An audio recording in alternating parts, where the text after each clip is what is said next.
ជំរាបសួរបងប្អូនទាំងអស់គ្នានេះជារបៀបធ្វើផ្លូវមាន់អប់ទឹកដោះគោឆៅចាអញ្ចឹងដើម្បីដឹងពីរបៀបធ្វើយ៉ាងណានោះសូមបងប្អូនតាមដានទស្សនាវីដេអូរបស់នេះខ្ញុំទាំងអស់គ្នា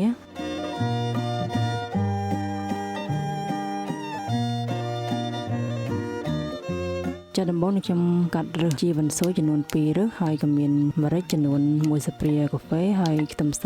4កំពឹសហើយបុក3មុខហ្នឹងឲ្យវាម៉ត់ចូលគ្នាសិនមកហើយ3មុខហ្នឹងវាធ្វើឲ្យសាច់មាន់មានក្លិនឈ្ងុយបងប្អូន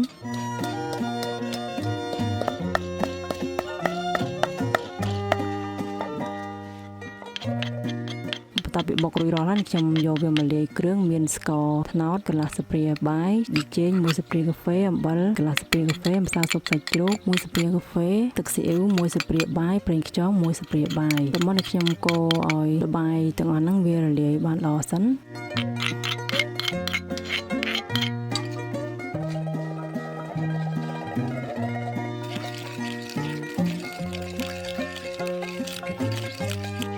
ខ្ញុំបានបន្ថែមម្សៅម្ទេសកូរ៉េហ្នឹងចំនួន1ស្ព្រាបាយទៀតដាក់ដើម្បីយកពណ៌បងប្អូនមិនមានបាច់ដាក់ក៏បានដែរ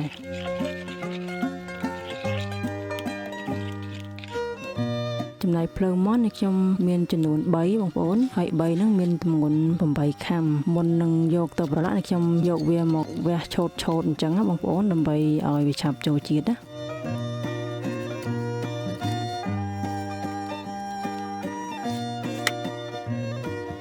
ព្រោះនេះខ្ញុំយកមកច្របល់ជាមួយគ្រឿងដែលបានលាយទុកមុនហ្នឹង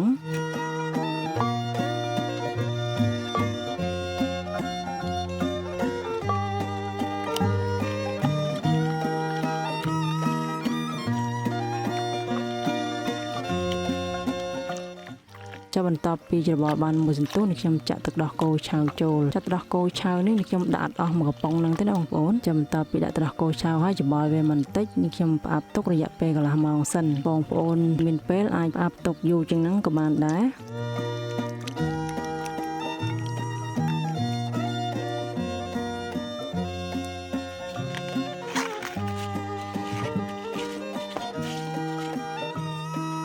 ចាឥឡូវគ្រប់កន្លះម៉ោងហើយនេះខ្ញុំយកវាចេញដើម្បីយកមកអប់តែម្ដងចាប់ពេលដែលអប់ហ្នឹងនេះខ្ញុំមិនបានបន្ថែមប្រេងឆាទេណាបងប្អូនដោយសារភ្លើងមាន់វាមានជាតិខ្លាញ់ហើយនឹងជាតិទឹកស្រាប់អញ្ចឹងពេលដែលអប់ហ្នឹងមិនបាច់បន្ថែមប្រេងឆាទេហើយធ្វើរបៀបនេះវាអត់ទលាន់ហើយសាច់មាន់ទន់ល្អចាប់ពេលដែលអប់បងប្អូនដាក់ស្បែកទៅមុនណាបងប្អូនដាក់ខាងស្បែកទៅមុនព្រោះស្បែកហ្នឹងវាចេញ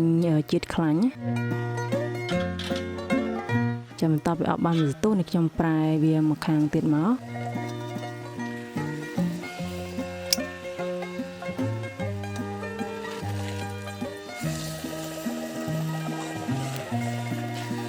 ហើយខ្ញុំបន្តអប់រហូតតែវាឆ្អិនបានល្អ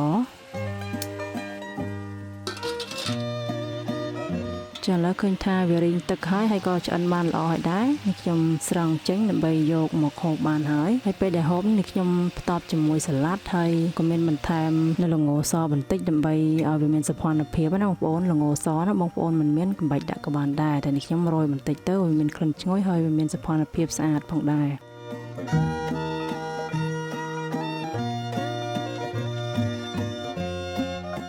សាច់ខាងក្នុងគឺថាទន់មែនទែនចាអញ្ចឹងបងប្អូនអាចសាកល្បងធ្វើហូបបានសម្រាប់មុខម្ហូបមួយមុខនេះចាអញ្ចឹងវីដេអូរបស់នេះខ្ញុំក៏សូមបញ្ចប់ត្រឹមហ្នឹងដើម្បីទទួលបានវីដេអូថ្មីសូមបងប្អូនចុច follow page និង subscribe YouTube channel របស់នេះខ្ញុំម្នាក់មួយផងចាសូមអរគុណសូមជម្រាបលា